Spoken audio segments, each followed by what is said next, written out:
In Lagos, Nigeria, protests against police brutality turned violent as eyewitnesses say soldiers opened fire on demonstrators.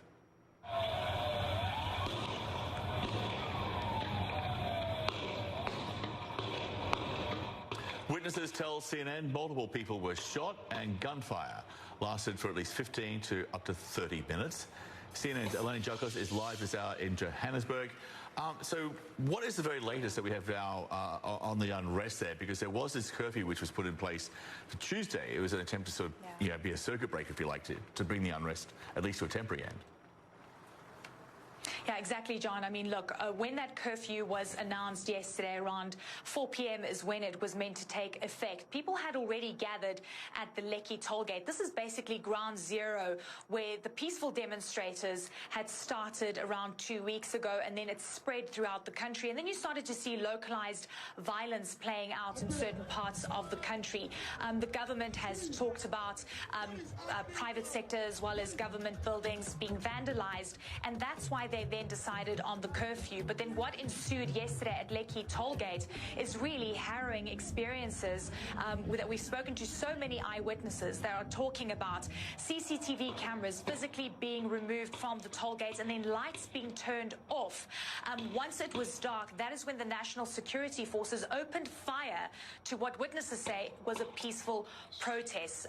Demonstrators being shot at, and one witness was talking about bodies lying on the ground. We also were monitoring an Instagram live broadcast yesterday by one Nigerian celebrity, where you saw pleas by the demonstrators to stop the shooting, asking for medical assistance, but they were barricaded in and ambulances were not able to actually enter that space. Now, the overall End SARS campaign started a few weeks ago. It was a fight against police brutality, harassment and kidnapping. Now, the unit has been disbanded by the Nigerian government earlier in October, but demonstrators say that it's not enough, that more needs to be done and people need to be prosecuted.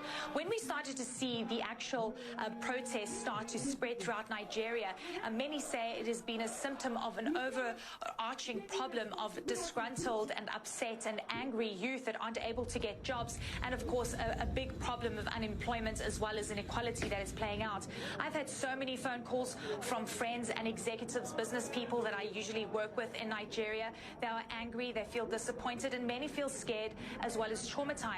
This latest incident that we saw playing out on Tuesday night in Lagos could be an important turning point, and especially the news of probable fatalities that Amnesty International is also flagging as a very big concern. We'll be hearing from the Lagos State Governor later on today. The big message from government is going to be a vital one in terms of trying to allay fears of more police force and brutality.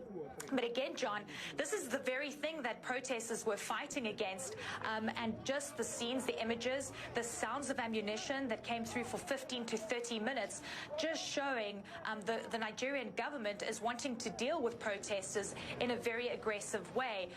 What is going to be interesting is to actually see how protesters are going to be responding in the next couple of days.